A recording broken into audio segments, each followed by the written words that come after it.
여러분 안녕하십니까? 식스센스 시작해보도록 하겠습니다. 이번 주에는 시장이 좀 좋은 흐름을 잘 이어가고 있네요. 양시장에서 수급도 규모는 크진 않지만 외국인, 특히나 기관이 순매수로 들어와 줬습니다. 코스피는 0.35%, 코스닥은 8%가 넘게 오르면서 923포인트대에서 잘 마무리가 됐습니다. 오늘 시장 어떤 이슈에 집중을 해야 내일장을 잘 대비할 수 있을까요? 두 분과 함께 알아보도록 하겠습니다. 오늘 이창환 부장 그리고 김민기 PB 나오셨어요. 두 분 안녕하십니까? 네, 두 분과 함께 세 가지 키워드에 대해서 자세하게 알아보도록 할 텐데요. 첫 번째 키워드부터 바로 만나보시죠. 첫 번째는 2차 전지입니다. 지금 일부 종목들이 꿈틀대고 있죠. 양극재 업종 안에서 지금 수주 기대감이 계속 나오고 있는 것 같은데 지금 한 달 정도 기간 동안 조정이 계속 이어졌잖아요. 2차 전지의 업황과 실적에 대한 우려감, 3분기엔 좀 어떨까요? 양극재 기업들 같은 경우에는 이제 3분기 같은 경우에 그 메탈 가격 하락으로 인해서 양극재 이제 판가 하락으로 인해서 이제 실적 우려가 있어서 주가에 좀 반영을 되고 있고요. 이제 업계에서는 이제 4분기부터는 이제 본격적인 다시 이제 판가도 회복이 되고 메탈 가격도 올라가고 수주도 대규모로 일어날 것으로 예상되는데 지금 LG 에너지 솔루션이 지금 하반기에 그 자동차 대형 배터리 쪽에서 대규모 수주를 좀 받은 상황이거든요. 제가 금액은 정확히 밝혀드릴 수는 없지만은 일단 그 미래에셋에서 전망하고 있는 600조 이상의 수주는 지금 사실로 지금 파기됐다 볼 수 있겠고요. 양극재 배터리 3사 1,100조 정도 3분기 수주 잔고 쌓여 있던 것도 거의 현실화되고 있는 상황인데 이로 인해서 LG 에너지 솔루션 향 그 양극재 대규모 수주 발주 가능성이 상당히 높습니다. 특히 이제 포스코 퓨처엠 같은 경우에는 이제 IR에서 LFP 배터리 같은 경우도 LFP 그 양극재 또 이제 수주 얘기가 나오고 있고 그리고 지금 지난번에 제가 에코프로비엠에 대해서 LG 엔솔에 대한 수주 가능성이 높다고 말씀드렸는데 그 관점은 여전히 유효하다고 볼 수 있겠고요. 그 에코프로비엠의 어떤 도움 없이 특히 NCMX 단결적 양극재의 도움 없이 LG 에너지 솔루션이 현재 그 수주 잔고를 다 소화될 수 없기 때문에 에코프로 비행과 그리고 LG 에너지 솔루션 간의 협업은 불가피하다고 볼 수 있겠고요. 특히 LG 에너지 솔루션 직원들은 코스피 200 종목은 매수를 할 수 있지만은 이제 LNF랑 에코프로 BM은 현재 매수 금지 종목으로 분류가 되어 있습니다. 이게 관계사 같은 경우에 매수할 수 없는데 이게 연초부터 분류가 됐기 때문에 이것도 기대해 볼 수 있을 것 같고 그리고 이제 에코프로 그룹 같은 경우에는 에코프로 머티리얼즈 상장 지연이 되고 있는데 오늘 나온 뉴스가 그 하반기에 이제 기업 심사 작업이 가속화될 거다라는 얘기가 좀 있어서 이름에 연내 이제 상장 가능성이 있는데 에코프로 머티리얼즈 같은 경우에는 어쨌든 국내에서는 유일하게 하이니켈용 그 전구체를 만드는 업체이고 중국의 전구체 의존도 낮추기 위해서는 반드시 에코프로 머티리얼즈의 상장을 통한 증설이 필요하거든요. 그래서 반드시 필요한 상황이고 시장에서는 3조에서 5조 정도 보는데 저는 장기 성장성을 봤을 때는 상장이 되게 되면은 에코프로 머티리얼즈는 시가총액 10조까지도 가능하다고 그렇게 보고 있고요. 이렇게 되면은 이제 여기 에코프로 같은 경우가 에코프로 머티리얼즈 상장과 주가 상승에 따른 가장 큰 수혜가 될 수 있다고 보여지고 그리고 이제 그 에코프로에 대해서 제가 그 지난주에 외국인들이 심상치 않은 매수세가 집중되고 있다라고 말씀드렸는데 오늘도 외국인들의 매수 1위, 프로그램 매수도 압도적으로 지금 1위를 기록을 했습니다. 에코프로가. 그래서 가장 이제 2차 전지 쪽에서 가장 강한 이유도 이 외국인 수급이 굉장히 강한 이유고요. 그 5월 31일 FTS ET 100과 ET 50 지수 편입 이후에 어제까지 1조 6천억의 이상의 외국인 순매수가 들어왔고 기관은 2천억, 개인들은 1조 7천 거의 1조 8천억 가량 지금 매도를 한 상태라서 지금 주포가 바뀌었습니다. 지금 외국인들이 끌고 가는 그런 종목이고요. 8월 31일 종가부터 MSCI 지수 편입으로 인한 인덱스 자금이 패시브 자금이 1조에서 1조 7천억 정도 들어올 것이고 그리고 오늘 이제 8월 24일자 기준으로 FTSE 지수 편입 리스트가 다시 재확정됐는데 그게 9월 초에 확정 발표가 될 겁니다. 이게 이제 에코프로가 이제 라지캡으로 들어갔고요. 스몰캡에서 단번에 이제 라지캡 2단계 상향되면 들어왔고 오늘 코스모 신소재랑 미들캡, TC 시스텔 같은 경우가 스몰캡이라든가 루니 같은 경우가 좀 들어갔는데 에코프로가 라지캡에 들어가면서 9월 19일 기준으로 메리츠증권 전망치로는 한 5천억 정도, 제 개인적인 전망치로는 그 5조당 1,500억 정도 봐서 1조 정도 편입 예상을 하고 있거든요.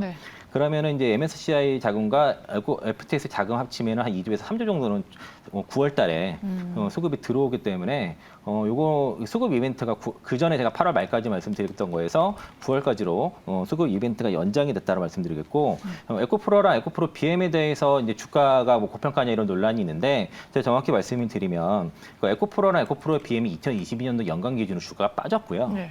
그리고 2021년도 기준으로 2022년도에 에코프로는 영업이익이 7.13배 증가했고, 에코프로 BM은 영업이익이 2.7배 증가했습니다. 그러면은 이제 주가상으로 에코프로는 800% 올라가도 상관없고, 그리고 에코프로 BM은 그 한 400%, 370% 정도 올라가도 상관없는 거거든요. 주가 빠졌는데 실적이 7배, 3배 네. 늘어났는데 그만큼 주가 올라갈 수 있거든요. 그럼 정확히 이제 에코프로가 82만 원, 에코프로 BM이 32만 원이 그 자리고요. 그리고 2021년 대비해서 올해 이제 그 실적 추정치가 에코프로가 11배에서 13배 정도 증가고요. 그리고 에코프로 BM이 올해 그 2021년 대비해서 올해 실적 추정치가 6.7배인데 그 32만 원 정도가 지금 작년 실적까지 반영이 된 게 에코프로 BM이고, 예. 에코프로 120만 원짜리가 올해 실적 증가분까지 반영이 된 겁니다. 그리고 이제 최근에 이제 에코프로 BM이 56만 원대 한번 갔다 온 게 그게 이제 올해 정도 반영된 거라 보시면 되겠고요. 에코프로 BM은 올해 실적도 제대로 반영되지 않은 저평가 구간에 들어섰다라고 볼 수 있겠습니다. 알겠습니다. 우리 피디님도 이제 지난번에 2차 전지에 대해서 얘기를 하실 때 테마주들이 좀 기승을 부려도 2차 전지에 대한 매수세, 수급은 걱정하지 않아도 된다라고 말씀을 하셨거든요. 지금 에코프로 머티리얼즈 IPO가 빠르게 진행되고 있는 이러한 시점에서도 2차 전지를 매수할 수 있는 타임이라고 보시는지, 아니면 뭐 3분기 실적을 확인하고 접근을 해봐야 될까요? 일단 좀 러프하게 전기차나 2차 전지 쪽에 대한 시장에 대한 얘기를 좀 드리자면은, 주가가 좀 빠졌을 때 뭐 유럽 쪽에 전기차 수요가 좀 둔화되고 재고가 쌓인다 이런 얘기가 나오면서 네. 좀 리스크가 있지 않느냐 하면서 좀 주가가 빠졌었는데, 사실 이 부분에 대해서는 좀 신경을 쓰지 않으셔도 된다고 저는 생각하고 있고요. 근데 유럽 쪽은 원래부터 좀 지금의 수요 수준에서 더 큰 다이나믹하게 성장이 나타날 거라고 애초에 예상하지 않았던 시장입니다. 그러니까 네. 지금 유럽 쪽 전기차 점유율이 한 20% 정도 나오고 있고, 중국은 이미 30% 넘겼거든요. 그렇기 때문에 원래 이제 한국에 있는 양극재 업체들은 좀 미국 시장이 좀 중점적이었고, 미국은 이제서야 이제 한 9% 정도를 좀 넘어서고 있기 때문에 네. 앞으로 큰 업사이즈가 나올 수 있는 것은 미국 시장입니다.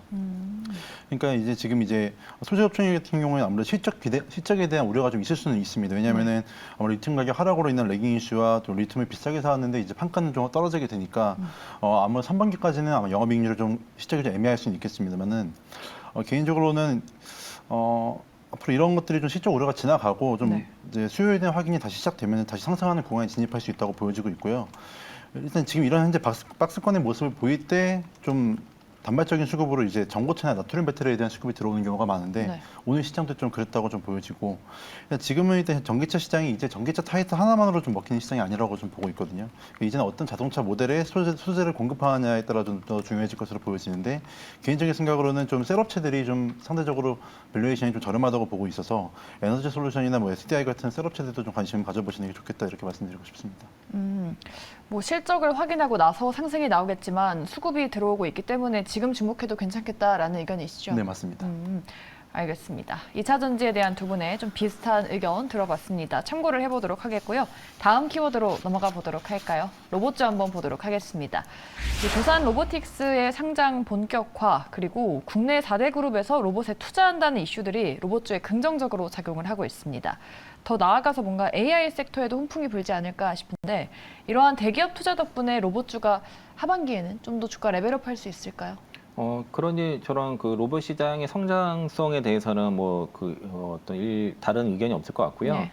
특히 이제 그 상장 이슈가 있을 때 그 해당 섹터가 또 가는 경우가 많이 있습니다. 근데 로봇 시장 자체가 이제 그 노동력 부정이라든가 또 인건비 상승으로 인해서 이제 전체적으로 사회적으로 그 어떤 협동 로봇이라든가 뭐 생활형 로봇들의 이제 상용화가 많이 진행되고 있어서 요게 좀 대기업들이 대규모로 투자를 하고 있고, 국내 시장 자체는 아직은 로봇 시장 크질 않습니다. 대략 한 300억 정도 그렇죠. 규모이지만은 예. 앞으로 2027년도 같은 경우에는 5,500억 시장으로 성장할 것으로 보고 있고, 그리고 이제 유럽이라든가 북미, 중국 중심으로는 지금 급성장을 하고 있어서 올해 이재원 시장이 2027년도에 한 8조 5천억 시장으로 이제 굉장히 크죠. 4배 이상 증가할 거로 보고 있어서 이런 이제 태동되는 사이클에 있는 시장에서는 일단은 어떤 기업들이 투자할지는 포인트를 잡을 거 중요하고요. 당장 이제 그 업사이드가 당장의 실적보다도 향후 업사이드가 큰 쪽에 그걸 봐야 되는데, 개인적으로는 협동 로봇 시장이 일단 가장 그 빠르게 좀 올라갈 것으로 좀 예상이 되고 네. 그 협동 로봇 시장에서 국내 1위 업체가 이제 그 두산에 이제 두산 로보틱스가 있을 것이고요. 상장사 중에서는 뭐 레인보우 로보틱스가 실적은 나오지 않지만은 그런 이 협동 로봇 시장의 성장성으로 인해서 또 이제 삼성 쪽에서 이제 지분 인수권까지 겹치면서 이제 움직임이 있었는데 아마 이 주가로 기대감 있는 거는 두산 로보틱스 상장까지는 아마 두산이 좀 움직임이 계속 지속이 될 것 같고요. 두산 주가 꽤 올라왔거든요. 우리 코너에서도 그 로봇 얘기할 때 네. 두산으로 많이 말씀 좀 드렸었는데 두산 계속 보시는 게 좋을 것 같고 가지고 가는 관점은 두산을 계속 오래 가지고 가시는 것보다는 두산 로보틱스 상장 전까지 그때까지만 이벤트 플레이 하시면 좋을 것 같고 그리고 이제 기존에 이제 산업 로봇 같은 경우는 사람과 딱 분리돼서 좀 그 움직이는데 네. 현재 협동 로봇은 사람과 유기적으로 같이 움직이는 그런 특성이 있어서 좀 더 사이즈가 작죠 그러다 보니까 그래서 뭐 여러 가지 그 협업하는 그런 로봇들이 이제 이전과는 다른 그런 시장이 형성되고 있다고 볼 수 있겠고 국내에서는 뭐 HD 현대 로보틱스가 가장 그 관련돼서는 사업을 많이 하고 있고요. 이제 하나 같은 경우도 이제 하나 로보틱스 설립이 지금 진행이 좀 예정이고 네. 또 LG전자 같은 경우가 이런 그 인력을 대체하는 그런 로봇을 좀 많이 하고 있어서 이 시장에서도 LG전자도 이제 그 협동 로봇 시장과 그리고 뭐 자율주행 전장 시장에서 같이 두각을 나타낼 수 있는 그런 가능성이 높다라고 볼 수 있겠습니다. 지금 대기업에서도 투자를 또 많이들 하고 있고 삼성에서도 아예 이제 반도체 공장을 무인화하는 걸 추진한다고 하더라고요. 그렇다면 이제 순환매 관점에서 보더라도 로봇주가 다시금 이제 재부각을 받을 가능성이 충분한 것 같은데 하반기 이제 주도주까지 올라설 수 있을지 어떻게 보세요? 충분히 가능하다고 보고 있고요. 일단 로봇 시장이 이제서야 시장이기 때문에 예. 그리고 로봇 섹터 핵심은 저는 아까 말씀드렸다시피 스마트 팩토리, 그러니까 공장의 자동화, 스마트 팩토리와 물류라고 보고 있는데요. 네. 일단은 이게 구조적으로 갈 수밖에 없는 이유가 최근 들어서 이제 노동자의 인권 등을 포함해서 좀 국내에서도 중대재해법 등이 좀 강화되고 있고 예. 그렇기 때문에 기업들이 로봇을 인력을 대체할 수밖에 없는 환경이 좀 조성되고 있습니다. 그리고 이제 국내뿐 아니라 국내 자동차 이제 국내뿐만 아니라 자동차 및 2차 전지 업체들이 보조금 문제로 인해서 유럽과 북미로의 이제 공장 진출이 계속되고 있는데 네. 이런 국가들은 이제 높은 수준의 좀 산업안전보건법을 좀 지니고 있는 국가들이고 그렇기 때문에 아무래도 노동자들의 안전과 재해 관리에 신경을 쓸 수밖에 없는 상황입니다. 그렇기 때문에 이렇게 공장을 지을 때 무인화할 수밖에 없는 상황에 놓여지고 있고요. 실제로 2028년도 이후에는 이제 대기업의 50% 이상이 창고와 제조 현장에서 이제 물류 로봇을 도입할 것으로 전망이 되고 있는데 네. 저는 이쪽 시장에서는 좀 개인적으로 좀 밸류가 좀 낮은 기업들도 한번 관심을 가져보면 하다 생각하고 있거든요. 사실 어떤 기업도 시총이 있어요? 너무 작아서 좀 말씀을 드려도 되나 예. 싶긴 한데 오늘 많이 올랐습니다. 티라유텍 괜찮게 보고 있고요. 티라유텍? 네, 티라유텍 예. 시총이 좀 많이 작긴 하지만 하지만 최근에 이제 2차 전지 고객사의 북미 공장에 솔루션을 제공하고 있고 이쪽에서 매출이 이제 올해부터 좀 본격적으로 반영이 되기 시작할 예정이거든요. 게다가 이제 현재 글로벌 뭐 식품 기업의 AMR 로봇 공급 논의가 진행되고 있다는 소식이 나오는 만큼 이게 만약 실제로 수주 공시가 나오고 실적이 조금씩 찍힌다면은 지금 시총이 굉장히 작고 가볍기 때문에 네. 가장 크게 튀어오를 수 있지 않을까 생각하고 있습니다. 최근에 그래도 꾸준히 꺾이지 않고 잘 올라오고 네. 있었네요.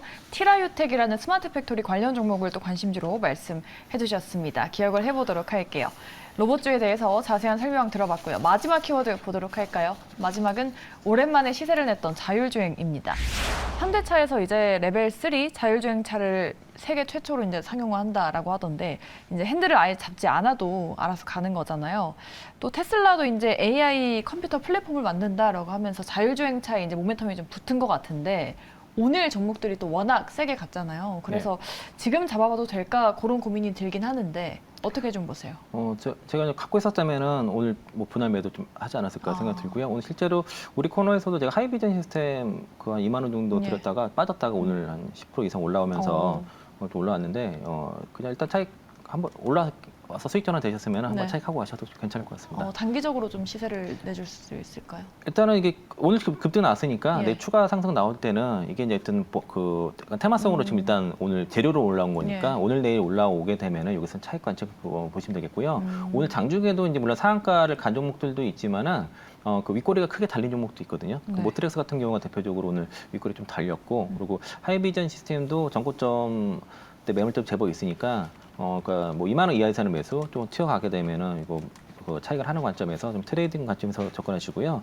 오늘 이제 나온 뉴스는 이제 현대차가 올 연말에 세계 최초로 시속 80km까지 작동하는 그 레벨 3 주행차를 상용화하겠다는 얘기가 있었는데 기존에는 이제 벤츠라든가 이런 상용차들이 60km까지 이제 주행 맞아요. 가능했고요. 그거보다 좀 높은 거 정도이고 그리고 이제 이게 사실은 자율주행이 완전 자율주행까지 가기까지는 시간이 많이 걸릴 겁니다. 뭐 달나라 탐사보다 예. 달나라 로켓 쏘는 것보다 어렵다고 하는 게 자율주행이라서 그래서 애플카도 아마도 나중에 나온다 그러면 자율주행을 빼고 나올 가능성이 상당히 있고 그래서 저도 예전에는 그 자율주행에 대한 기대감을 상당히 갖고 있어서 거기 투자 포인트를 잡고 있었는데 자율주행 자체에다 투자하는 거는 일단 접은 상태입니다. 일단은 완전 자율주행 자체가 좀 어렵다고 좀 판단하고 있어서 그것보다는 계속 그래서 2차전 쪽으로 자율주행 종목도 다 돌렸던 이유도 저게 너무 안 되겠다, 너무 느리겠다 생각이 좀 들었고요. 그리고 테슬라 같은 경우도 지금 그 세계 세 번째로 해서 뭐 그 H100 GPU 100만 개 사용해서 세 번째로 성능 좋은 슈퍼컴퓨터를 뭐 가지고 있다 이런 이제 분석 자료가 나와서 어제 이제 미국에서도 빅테크 기업들뿐만 아니라 그 자율주행이라든가 완성차 기업도 급등했거든요. 오늘도 이제 우리 시장에서 그런 이제 좀 가벼운 종목들 위주로 나왔지만은 이 시세에 이용해서 잘 빠져나오시면 좋을 것 같고요. 저는 개인적으로는 완전 자율주행까지 너무 멀다. 그래서 자율주행 관련 종목들은 이렇게 재료가 나와서 급등 나올 때에는 과감하게 차익 실현 관점에서 말씀드렸고 초반에 따라붙지 않은 상황에서 급등이 나온 상태에서 다음날 따라붙는 거는 좀 좋지 않다라고 말씀드리겠습니다. 하이비전 시스템의 틈새 리뷰까지 해주셨고요. 좀 단기적인 시세 정도로 말씀을 해주셨는데 PB님은 어떻게 보시는지 아무래도 자율주행 테마가 좀 단기적인 그런 시세를 내는 경향이 있잖아요. 지금 접근을 해봐도 된다고 보세요? 저도 동일하게 자율주행 소프트웨어 기업들의 경우에는 단기적으로만 시세 내시고 그냥 장기적으로 가져가실 종목은 아니라고 보고 있는 게요. 소프트웨어. 왜냐하면 결국 환경이 뒷받침되지 않으면 자율주행은 불가능하거든요. 그러니까 이게 제가 말씀드리는 환경이라고 하면 초고속 인터넷에서 말씀드리는 건데 초고속 인터넷. 제가 되게 자주 말씀드렸던 인텔리안테크에 대한 얘기를 또 안 하고 넘어갈 수가 예. 없는데 사실 이제 자율주행이 되려면 일단 기본적으로 인터넷 환경이 좀 깔려 있어야 됩니다. 그쵸. 근데 이제 그 초고속 인터넷이라는 게 지금 현재 광 케이블 환경으로는 좀 불가능한 면이 존재하거든요. 왜냐하면 너무나도 전 세계에 많은 음영 지역이 존재를 하고 미국만 하더라도 지금 인터넷이 안 되는 지역이 상당히 많습니다. 네. 그런 환경에서 그런 곳들에서 이제 광 케이블로 그 많은 대륙을 다 연결하기 쉽지 않기 때문에 네. 반드시 위성 인터넷이 필요한 상황이고 그 과정에서 이 인텔리안트가 계속해서 이제 수주를 내고 있고요. 최근에는 또 이제 아마존향에서 테스트 물량도 현재 발주가 나온 상황이기 때문에 아마도 계속해서 이렇게 좀 인터넷에 대한 수요 거기다가 이제 자율주행 관련 테마, 자율운항에 관련된 테마, 그러니까 자율운항, 배들의 자율운항에 관련된 네. 테마도 엮여 있기 때문에 계속해서 인텔리안테크는 좀 시세가 나올 것 같다는 제 의견 드리고 싶습니다.